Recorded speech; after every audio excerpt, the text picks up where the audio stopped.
Eskerrik asko, Andoni, lehen hasieran ez dut esan, baina bukaeran denbora badu galdera batzuk egiteko aukera izango duzue. Pixkat kontrolatzen nahi duerko gara denbora, baina orain hurrengo izlaria zetsu zen da, bere esanetan Ouija saio batek galegotu zuen edo kastelaoren itzalak edo ez dakigu, berak azalduko digu.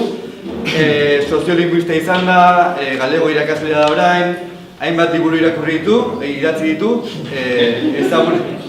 irakurri bai, asko. Ezagunena Madin Galiza, euskarara itzulita dagoena, eta aldo duzue, gomendatzen dizuet irakurtzea. Eta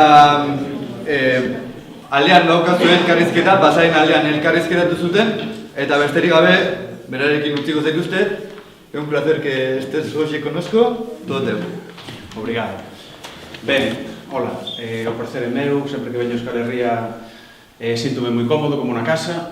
Bueno, é un prazer poder compartir con vos como estamos a traballar no movimento popular galego, pois no que é a resistencia e a creatividade de lingua a nivel social, e tamén porque sempre que veño por aquí aprendo moito. Creo que xa vos comentou que son domador de pulgas, que creei un método de hipnose para aprender idiomas, que traballo con métodos relacionados para a psicoloxía, que relaciona a lingua cas drogas e ca sexualidade.